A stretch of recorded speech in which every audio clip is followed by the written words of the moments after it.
Bayangin umurmu 14, rumah rata tanah, orang tua tertelan longsor, dan yang tersisa hanya kamu, sendirian.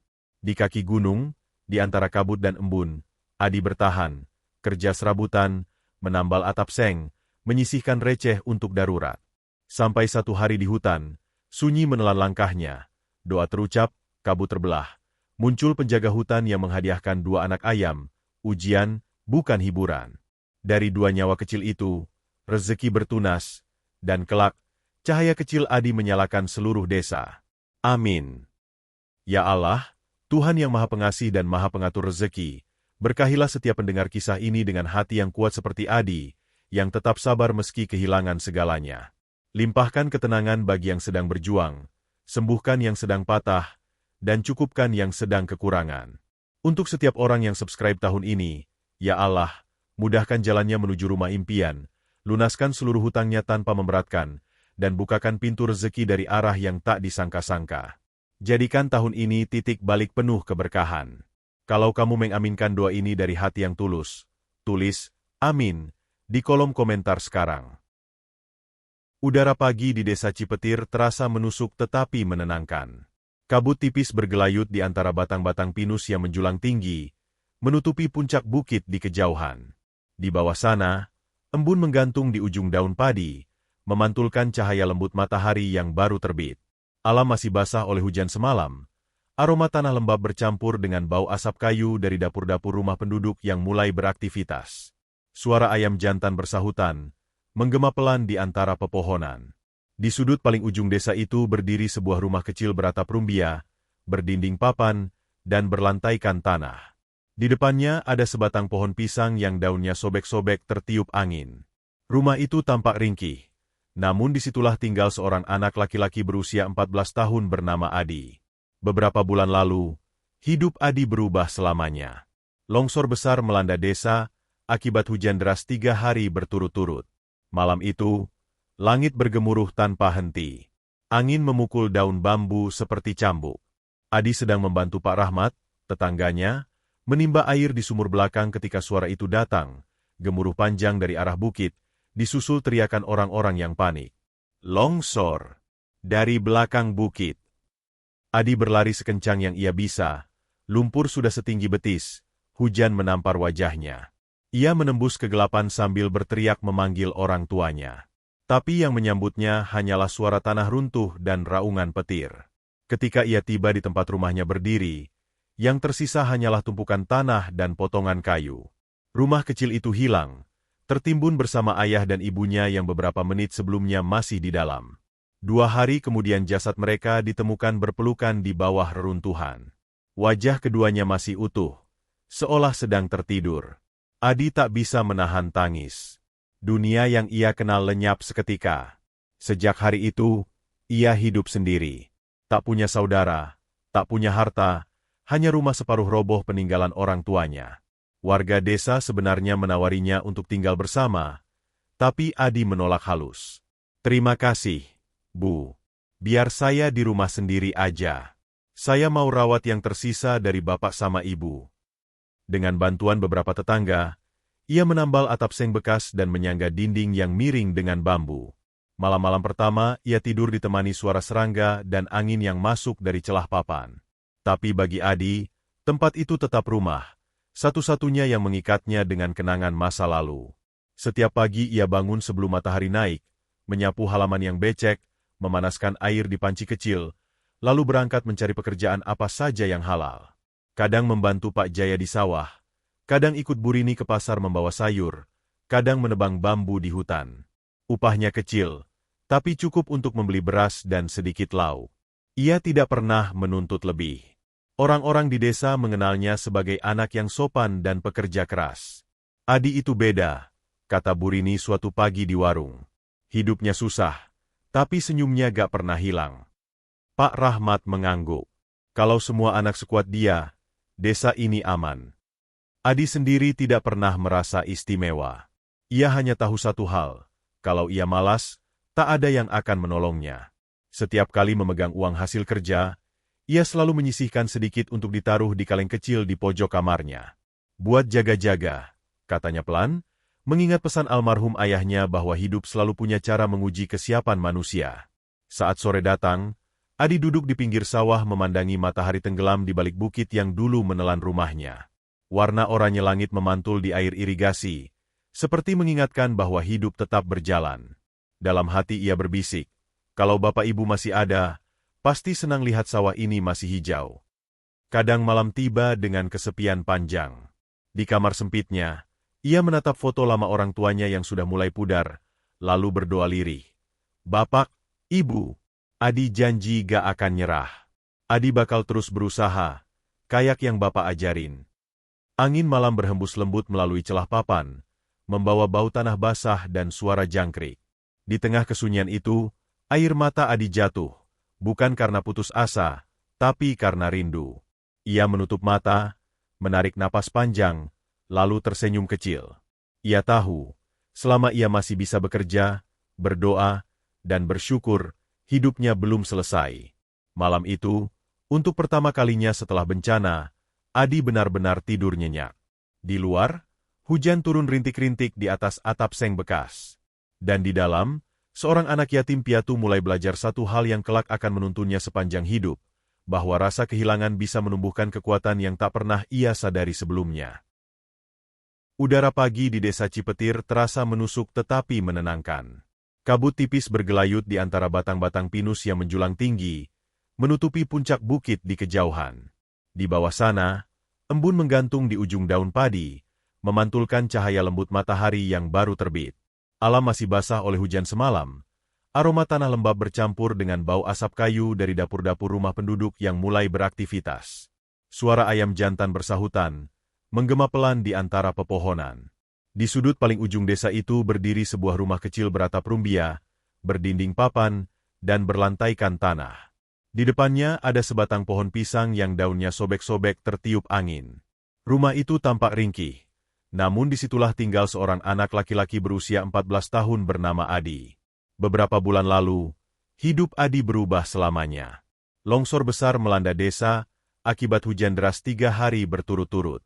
Malam itu, langit bergemuruh tanpa henti. Angin memukul daun bambu seperti cambuk. Adi sedang membantu Pak Rahmat, tetangganya, menimba air di sumur belakang ketika suara itu datang, gemuruh panjang dari arah bukit, disusul teriakan orang-orang yang panik. Longsor! Dari belakang bukit. Adi berlari sekencang yang ia bisa, lumpur sudah setinggi betis, hujan menampar wajahnya. Ia menembus kegelapan sambil berteriak memanggil orang tuanya. Tapi yang menyambutnya hanyalah suara tanah runtuh dan raungan petir. Ketika ia tiba di tempat rumahnya berdiri, yang tersisa hanyalah tumpukan tanah dan potongan kayu. Rumah kecil itu hilang, tertimbun bersama ayah dan ibunya yang beberapa menit sebelumnya masih di dalam. 2 hari kemudian jasad mereka ditemukan berpelukan di bawah reruntuhan. Wajah keduanya masih utuh, seolah sedang tertidur. Adi tak bisa menahan tangis. Dunia yang ia kenal lenyap seketika. Sejak hari itu, ia hidup sendiri. Tak punya saudara, tak punya harta, hanya rumah separuh roboh peninggalan orang tuanya. Warga desa sebenarnya menawarinya untuk tinggal bersama, tapi Adi menolak halus. Terima kasih, Bu. Biar saya di rumah sendiri aja. Saya mau rawat yang tersisa dari bapak sama ibu. Dengan bantuan beberapa tetangga, ia menambal atap seng bekas dan menyangga dinding yang miring dengan bambu. Malam-malam pertama, ia tidur ditemani suara serangga dan angin yang masuk dari celah papan. Tapi bagi Adi, tempat itu tetap rumah, satu-satunya yang mengikatnya dengan kenangan masa lalu. Setiap pagi ia bangun sebelum matahari naik, menyapu halaman yang becek, memanaskan air di panci kecil, lalu berangkat mencari pekerjaan apa saja yang halal. Kadang membantu Pak Jaya di sawah, kadang ikut Burini ke pasar membawa sayur, kadang menebang bambu di hutan. Upahnya kecil, tapi cukup untuk membeli beras dan sedikit lauk. Ia tidak pernah menuntut lebih. Orang-orang di desa mengenalnya sebagai anak yang sopan dan pekerja keras. Adi itu beda, kata Burini suatu pagi di warung. Hidupnya susah, tapi senyumnya gak pernah hilang. Pak Rahmat mengangguk. Kalau semua anak sekuat dia, desa ini aman. Adi sendiri tidak pernah merasa istimewa. Ia hanya tahu satu hal, kalau ia malas, tak ada yang akan menolongnya. Setiap kali memegang uang hasil kerja, ia selalu menyisihkan sedikit untuk ditaruh di kaleng kecil di pojok kamarnya. Buat jaga-jaga, katanya pelan, mengingat pesan almarhum ayahnya bahwa hidup selalu punya cara menguji kesiapan manusia. Saat sore datang, Adi duduk di pinggir sawah memandangi matahari tenggelam di balik bukit yang dulu menelan rumahnya. Warna oranye langit memantul di air irigasi, seperti mengingatkan bahwa hidup tetap berjalan. Dalam hati ia berbisik, kalau bapak ibu masih ada, pasti senang lihat sawah ini masih hijau. Kadang malam tiba dengan kesepian panjang. Di kamar sempitnya, ia menatap foto lama orang tuanya yang sudah mulai pudar, lalu berdoa lirih. Bapak, Ibu, Adi janji gak akan nyerah. Adi bakal terus berusaha, kayak yang Bapak ajarin. Angin malam berhembus lembut melalui celah papan, membawa bau tanah basah dan suara jangkrik. Di tengah kesunyian itu, air mata Adi jatuh, bukan karena putus asa, tapi karena rindu. Ia menutup mata, menarik napas panjang, lalu tersenyum kecil. Ia tahu, selama ia masih bisa bekerja, berdoa, dan bersyukur, hidupnya belum selesai. Malam itu, untuk pertama kalinya setelah bencana, Adi benar-benar tidur nyenyak. Di luar, hujan turun rintik-rintik di atas atap seng bekas. Dan di dalam, seorang anak yatim piatu mulai belajar satu hal yang kelak akan menuntunnya sepanjang hidup, bahwa rasa kehilangan bisa menumbuhkan kekuatan yang tak pernah ia sadari sebelumnya. Musim hujan datang lebih cepat tahun itu. Langit sering muram, udara lembab membawa aroma tanah basah yang menenangkan. Di desa Cipetir, musim hujan berarti satu hal yang selalu ditunggu warga, musim jamur hutan. Di antara pepohonan pinus dan bambu yang tumbuh rapat di kaki gunung, jamur-jamur putih bermunculan, sebagian bisa dimakan, sebagian beracun. Warga yang hafal medan hutan akan memanfaatkan waktu singkat itu untuk mencari tambahan rezeki. Bagi Adi, ini kesempatan langka. Sejak lama ia hafal jalan-jalan kecil di dalam hutan. Dulu ayahnya sering mengajaknya mencari madu atau kayu bakar. Pagi itu ia bersiap dengan semangat baru. Embun masih tebal ketika ia mengambil keranjang bambu kecil, pisau lipat, dan senter kepala yang baterainya baru diisi malam sebelumnya. Mudah-mudahan dapat banyak, katanya dalam hati. Sebelum berangkat, ia menatap bukit di belakang rumahnya, tempat longsor dulu datang menghantam. Rumput liar kini menutupi bekas luka tanah itu, tapi bayangan malam kelam itu masih melekat. Ia menunduk dan berdoa pelan. Bapak, Ibu, Adi pamit. Doain dari sana, ya. Lalu ia melangkah ke jalan tanah yang masih basah oleh sisa hujan semalam. Di tengah jalan, Bu Rini yang sedang menyapu halaman menyapanya. Adi, mau ke hutan lagi, Nak? Iya, Bu, mau cari jamur. Katanya lagi musim. Hati-hati, Di. Jangan ke bagian dalam, katanya banyak binatang sekarang. Adi tersenyum. Iya, Bu.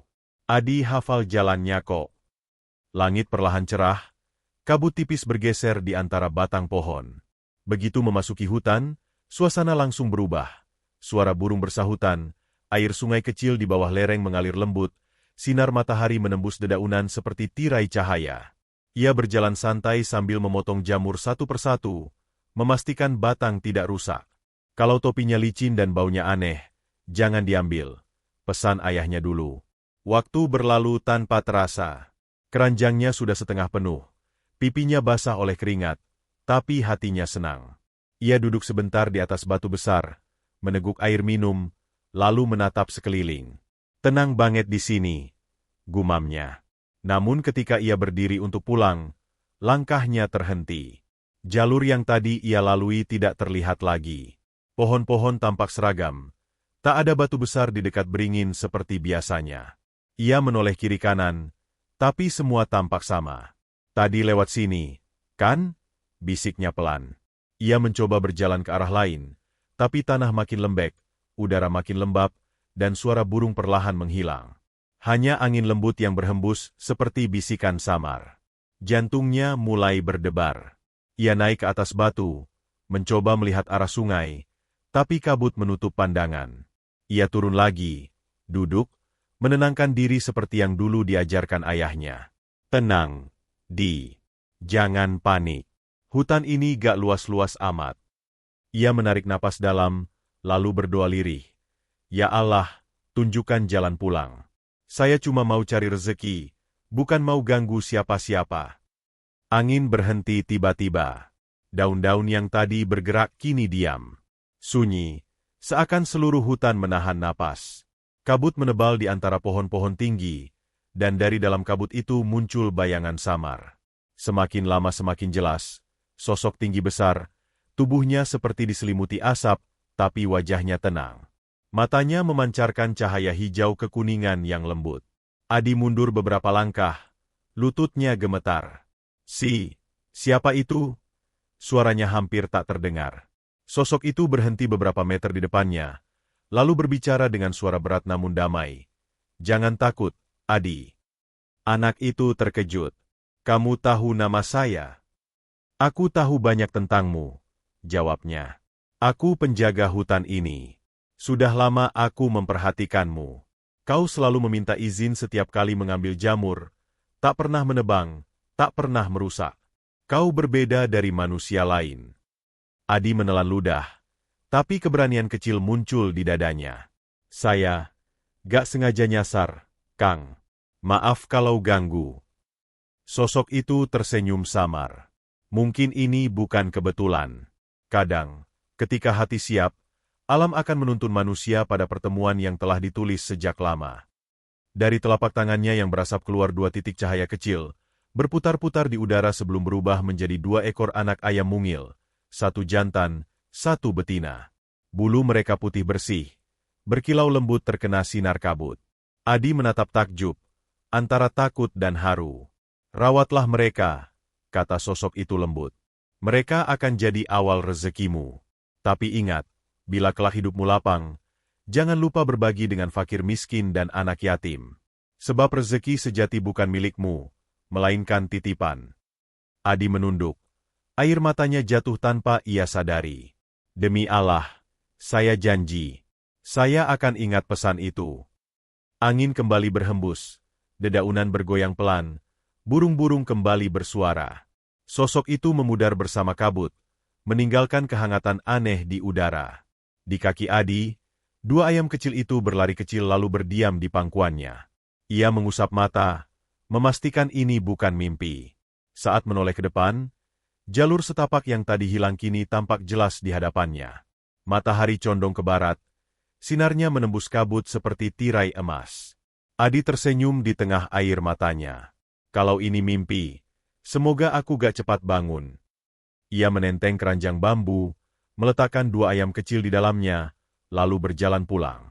Langkahnya ringan, hatinya penuh cahaya, karena tanpa ia sadari, hari itu bukan sekadar ia menemukan jalan pulang, tapi juga takdir baru yang akan mengubah seluruh hidupnya. Hujan datang lagi di desa Cipetir. Kali ini membawa kesejukan sekaligus ujian. Langit memadat abu-abu, dedaunan bergetar diterpa angin, dan tanah mengeluarkan aroma basah yang pekat. Adi berdiri di depan kandang besar yang baru ia bangun 2 bulan lalu. Dari 2 ayam pertama kini sudah ratusan. Ia bahkan mulai mempekerjakan 2 anak muda desa untuk membantu, memberi pakan, membersihkan kandang, dan memanen telur. Setiap pagi, halaman rumah Adi ramai oleh suara kokok ayam yang bersahutan. Beberapa warga datang membeli ayam hidup, sebagian lagi membeli telur. Hasil penjualan membuat Adi bisa memperbaiki rumah, mengganti atap seng dengan genting merah, menambah 1 kamar kecil, dan menyumbang lampu baru untuk musala. Hidupnya berubah perlahan, dari kesunyian menjadi keberlimpahan. Tapi Adi masih seperti dulu, bangun sebelum subuh, salat, lalu menimba air dan memberi makan ayamnya sendiri. Namun di balik ketenangan itu, benih ujian mulai tumbuh diam-diam. Semakin sibuk ia mengurus usaha, semakin jarang ia menyapa warga. Beberapa kali undangan pengajian ia lewatkan dengan alasan pekerjaan. Bahkan sedekah kecil yang dulu rutin setiap pekan, sudah hampir sebulan tidak ia lakukan. Nanti saja kalau panen besar, katanya menenangkan diri. Ia tak sadar, kalimat itu menjadi pintu kecil bagi kelengahan. Malam itu hujan turun lebat. Petir menyambar, angin berdesir seperti bisikan. Adi sedang menghitung hasil penjualan di ruang tamu ketika terdengar suara gaduh dari luar. Prak! Atap kandang bagian belakang rubuh tertiup angin. Ia berlari keluar, air hujan menghantam wajahnya, tubuhnya menggigil. Dari celah pintu kandang terlihat ayam-ayam berlarian panik, sebagian menabrak dinding, sebagian terendam air. Adi berusaha menolong, tapi angin terlalu kencang. Ia terpaksa menunggu sampai subuh. Ketika hujan berhenti, pandangan yang menyesakan menanti. Puluhan ayam tergeletak mati, bulu-bulu mereka basah menempel di tanah. Nafas Adi tercekat. Ia jongkok, memeluk salah satu ayam betina putih yang dulu menjadi awal segalanya. "Kalian capek, ya?" bisiknya lirih. Air matanya bercampur dengan sisa hujan. Sepanjang hari ia diam. Ia tak makan, hanya duduk di teras menatap kabut yang menutupi bukit. Dalam hatinya bergemuruh rasa bersalah. Ia ingat pesan penjaga hutan dulu, "Kalau rezekimu berkembang, jangan lupa berbagi." Sudah berbulan-bulan ia tak menjalankan amanah itu. Malamnya, ia pergi ke musala. Di sana hanya ada Pak Leb, sedang membersihkan sajadah. Adi mendekat, suaranya serak. "Pak Leb, saya mau titip sesuatu." Ia menyerahkan amplop lusuh berisi uang hasil penjualan minggu lalu. "Tolong kasihkan ke anak-anak yatim. Jangan bilang dari saya." Pak Leb menatapnya lembut. "Ada apa, Di?" Adi menunduk. "Kayaknya, saya udah mulai lupa daratan. Allah ngingetin saya dengan cara halus." Pak Leb tersenyum bijak. Kalau Allah masih mau mengingatkan, itu artinya Dia sayang. Sejak malam itu, Adi berubah. Ia kembali rajin ke musala, kembali berbagi setiap Jumat sore. Ia tak lagi menunda sedekah, bahkan ketika stok pakan menipis. "Kalau kita takut miskin karena memberi," katanya suatu sore pada dua pekerjanya, "mungkin kita belum paham siapa yang sebenarnya kasih makan." 7 hari kemudian, sesuatu yang menakjubkan terjadi. Ayam-ayam yang sempat lemah mulai pulih. Nafsu makan kembali, bulu mereka mengering dan berkilau. Dalam 2 minggu, populasi kembali normal bahkan lebih banyak dari sebelumnya. Telur-telur muncul 2 kali lipat, dan warna kulitnya lebih cerah. Warga desa terheran-heran. "Adi, kok bisa cepat banget pulihnya?" Ia hanya tersenyum. "Mungkin karena ayam-ayam ini ikut bahagia waktu saya belajar ikhlas lagi."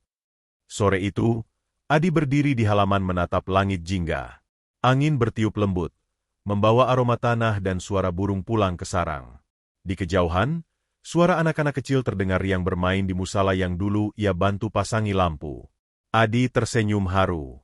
Dalam hati ia berbisik, rezeki memang bisa tumbuh, tapi hanya kalau disirami dengan rasa syukur. Dan di bawah sinar senja itu, seorang anak yatim yang dulu kehilangan segalanya kini belajar pelajaran paling berharga, bahwa kekayaan bukanlah tentang seberapa banyak yang ia punya, melainkan seberapa tenang ia bisa berbagi, meski sedang diuji. Tahun-tahun berlalu seperti air yang tenang. Dari 2 ayam kecil yang dulu dibawa pulang dari hutan, kini usaha Adi telah menjelma menjadi peternakan besar yang menyejahterakan seluruh desa. Di bawah pohon jambu depan rumahnya, kandang-kandang rapi berjajar. Suara ayam berkokok bersahutan, bercampur dengan tawa pekerja yang sibuk membersihkan atau memberi makan. Desa Cipetir yang dulu sunyi kini hidup kembali, karena satu anak yatim yang dulu berdoa di depan reruntuhan rumahnya. Rezeki yang dulu kecil kini tumbuh tak terbendung. Tapi Adi tak pernah berubah. Ia tetap memakai sarung dan kemeja lusuh setiap kali ke kandang. "Biar ingat, dulunya siapa?" katanya sambil tersenyum. Ia menolak tawaran orang kota yang ingin membeli usaha dengan harga besar. "Saya gak mau kaya sendirian, Pak," jawabnya tenang. "Rezeki ini bukan punya saya aja." Pelan-pelan, dampaknya terasa. Warga yang dulu menganggur kini bekerja di peternakan Adi. Anak-anak muda yang dulu merantau mulai pulang. Mereka belajar cara beternak, menanam jagung, atau memproduksi pakan sendiri. Adi tak pernah pelit berbagi ilmu. Ia bilang, "Kalau cuma saya yang sejahtera, artinya saya gagal." Namun, kesuksesan juga membawa tantangan baru. Suatu hari, perwakilan dari kabupaten datang berkunjung. Mereka memuji keberhasilan Adi, bahkan menawarkannya jadi calon kepala desa. Awalnya Adi menolak, "Saya ini cuma peternak ayam." Tapi warga bersikeras. Justru karena kamu jujur, kami butuh kamu. Di desa ini perlu pemimpin yang ngerti rasa susah. Setelah istiharah dan meminta restu dari Pak Leb, akhirnya ia menerima. Hari pemilihan tiba. Balai desa penuh sesak, tapi suasananya damai. Tidak ada spanduk, tidak ada janji muluk. Cuma satu kalimat yang ia ucapkan di depan warga. Kalau saya diberi amanah, saya cuma ingin satu hal, biar gak ada lagi anak di desa ini yang lapar sendirian seperti dulu saya. Suara takbir menggema ketika hasil diumumkan. Adi menang telak. Tapi perayaannya sederhana. Ia mengundang seluruh warga makan bersama di halaman musala, lauknya ayam goreng hasil ternaknya sendiri. Malam itu, cahaya lampu kuning temaram menyinari wajah-wajah bahagia yang dulu pernah dirundung gelapnya kesedihan. Sebagai kepala desa, Adi tak berubah. Ia tetap berjalan kaki ke kantor, tetap mampir ke musala tiap subuh, tetap menabur pakan di kandang tiap pagi. Tapi kini langkahnya membawa pengaruh lebih luas. Ia memperbaiki jalan setapak bersama warga, menggali parit agar sawah tak lagi banjir, dan membuat program ayam untuk anak yatim. Setiap bulan 2 ekor ayam disalurkan ke rumah keluarga kurang mampu. Suatu sore, setelah rapat desa, Adi memutuskan pergi ke hutan sendirian. Ia menapaki jalur lama yang dulu hampir membuatnya tersesat. Kini jalur itu sudah dipenuhi rumput dan bunga liar. Udara lembab, cahaya matahari sore menembus sela daun, dan suara burung terdengar seperti zikir alam. Di tangannya ia membawa 2 ayam muda, seekor jantan, seekor betina, dalam keranjang bambu. Ketika sampai di tempat di mana dulu ia bertemu penjaga hutan, Adi berlutut. Ia menatap langit yang berwarna keemasan. "Kang penjaga," bisiknya lirih. "Dulu Kang kasih saya 2 ekor ayam, dan dari situ hidup saya berubah. Sekarang saya kembalikan 2 ekor ini, biar mereka jaga hutan seperti dulu Kang jaga saya." Ia membuka pintu keranjang. 2 ayam itu melangkah keluar pelan, menyusuri tanah berlumut, lalu menghilang di balik kabut tipis. Angin tiba-tiba berhembus lembut, membawa aroma basah tanah dan desir daun yang bergoyang perlahan. Dalam kesunyian itu, Adi mendengar suara samar yang hangat di hati. "Amanahmu sudah kau jaga. Alam bersaksi untukmu." Adi menatap sekeliling. Hutan yang dulu terasa asing kini seperti sahabat lama. Ia menunduk bersyukur. Air mata menetes tanpa suara. "Terima kasih," bisiknya. "Kalau bukan karena ujian, mungkin aku gak akan tahu rasanya syukur." Ketika ia melangkah pulang, matahari hampir tenggelam. Sinar senja menyapu wajahnya dengan lembut, seolah menghapus semua luka masa lalu. Di kejauhan, desa Cipetir tampak berkilau diterpa cahaya jingga. Rumah-rumah berdiri rapi, anak-anak bermain di jalan, dan suara azan maghrib menggema dari musala yang dulu gelap kini terang benderang. Adi berhenti sejenak, menatap pemandangan itu. "Dulu aku cuma pengemis doa," ucapnya pelan. "Sekarang Allah kasih lebih dari yang kuminta." Ia tersenyum, lalu melanjutkan langkah dengan hati yang ringan. Dan sejak hari itu, desa Cipetir dikenal bukan karena hasil ternaknya, tapi karena ketenangan warganya. Di tengahnya, ada seorang kepala desa yang setiap pagi masih memberi makan ayam dengan tangannya sendiri, sebuah pengingat bahwa keajaiban terbesar kadang lahir dari kesetiaan pada hal-hal kecil.